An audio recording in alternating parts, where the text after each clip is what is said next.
Exercice. Calculer une estimation de la hauteur de la tour Eiffel en utilisant ce dessin à l'échelle 1 sur 20 000 ou 1 20 millième. Comme la tour Eiffel est haute, je ne peux pas la dessiner en vraie grandeur dans mon cahier.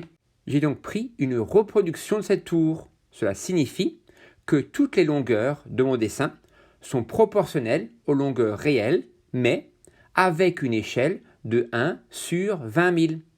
Cela veut dire que 1 cm sur ma reproduction représente en fait 20 000 cm en réalité. Donc que la reproduction est 20 000 fois plus petite que la tour Eiffel réelle.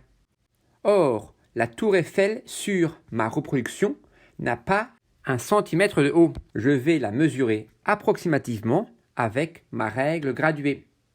Elle mesure environ 1,6 cm. Je place donc ce nombre dans mon tableau de proportionnalité. C'est la longueur de la tour Eiffel sur la reproduction. Il me faut donc à présent compléter ce tableau de proportionnalité. Première méthode, je vais utiliser le coefficient de proportionnalité qui permet de passer d'une ligne à une autre. Je cherche quel nombre multiplié par 1 est égal à 20 000. Bien sûr, le coefficient de proportionnalité est ici de 20 000, car 1 fois 20 000 est égal à 20 000.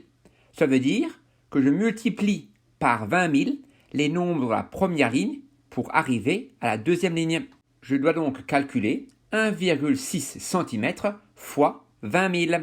Je peux effectuer ces calculs de tête, car 1,6 fois 2 est égal à 3,2, mais je peux bien sûr également poser cette opération. Et je trouve que 1,6 cm fois 20 000 est égal à 32 000 cm. Ainsi, la hauteur réelle de la tour Eiffel est approximativement de 32 000 cm. Deuxième méthode pour compléter mon tableau de proportionnalité, je cherche le nombre qui, par multiplication, permet de passer d'une colonne à une autre. Je veux passer de 1 cm à 1,6 cm. Je dois donc multiplier par 1,6, car 1 fois 1,6 est égal à 1,6. Donc, en multipliant les nombres de la première colonne par 1,6, j'obtiens la deuxième colonne. Ainsi, le nombre cherché est 20 000 cm fois 1,6.